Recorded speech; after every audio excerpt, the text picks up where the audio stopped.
Hello मेरे प्यारे भाई लोग। तो जैसे कि टाइटल और थंबनेल देख के तो पता चल ही गया होगा। आज हम लोग किस बारे में बात करेंगे। आज हम लोग बात करेंगे जिराया लेजेंडरी सानेन और इटाची उचिहा, एक ऐसा बंदा जिसने अपने पूरे क्लैन को सिर्फ एक ही रात में ख़त्म कर दिया। तो गाइस वीडियो जल्दी शुरू करते हैं और बात करते हैं कि इन दोनों में से ज़्यादा पावरफुल कौन है। तो पहला हम बात करते हैं जिराया, एक लेजेंडरी सानेन जो कि पहले बचपन में तो एक 9 सिखिया निंजा थे, लेकिन जब वो टोट्स माउंटेन गए उसके बाद उन्होंने टोट सेज मोड सीखे।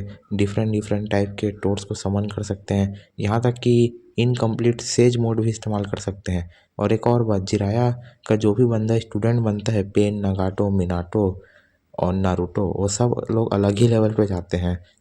यहाँ तक कि जिराया तीनों लेजेंडरी सानेन में से सबसे ज़्यादा पावरफुल लेजेंडरी सानेन है।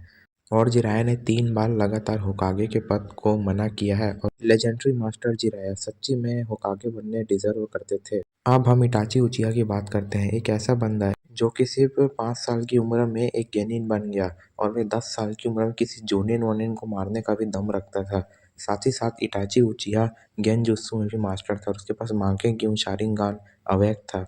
और इटाची उचिहा के पास सुसानो, तोसुका ब्लेड और याका मिरर जैसे दो दो लेजेंडरी वेपन्स भी इटाची उचिहा के पास थे।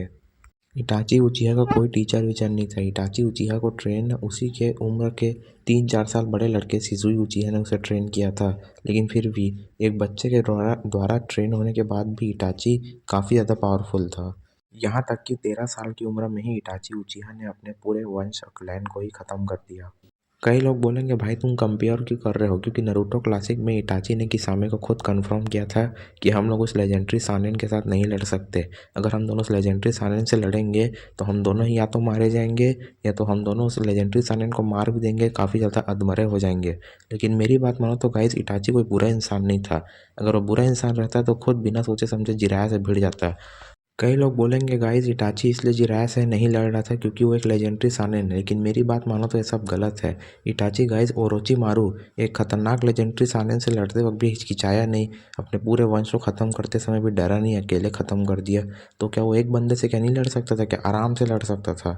तो इटाची उचिहा और जिराया का फाइट हम लोग को सिर्फ नारुतो क्लासिक में देखने को मिल जाता, लेकिन लेकिन वो लड़ाई होते होते रह गया था यार। गाइस कई लोग यहाँ पे बोलेंगे कि जिराया ज़्यादा पावरफुल है क्योंकि उसके पास सेज मोड है और इटाची के पास कोई सेज मोड नहीं है। तो मेरी बात मानो तो सेज मोड के कारण जिराया के जीतने के चांस इटाची से ज़्यादा हैं। लेकिन अगर इटाची अपने एडो टेंस वाले फॉर्म में आ जाएगा जिसमें उसको किसी भी प्रकार का कोई इंजरी उंजरी कोई बीमारी नहीं है, तो इटाची जिराया के ऊपर काफ़ी ज़्यादा भारी पड़ेगा। यहाँ तक कि हिटाची उसी एडो टेंस वाले फॉर्म में नगाटो को भी मार दिया था। ये वही नगाटो है जिसने जिराया को मारा था। सच बोलूँ तो गाइस ये दोनों कैरेक्टर ही काफ़ी ज़्यादा पावरफुल हैं और इनमें से किसी एक कैरेक्टर को जिताना काफ़ी ज़्यादा मुश्किल है। तो गाइस कमेंट करो, जिसको जिराया पसंद है वो जिराया लिखो, जिसको इटाची पसंद है वो इटाची कमेंट करो। जिस भी कैरेक्टर में ज़्यादा कमेंट आएगा, ज़्यादा लाइक आएगा, वही कैरेक्टर विन होगा। Thanks for watching.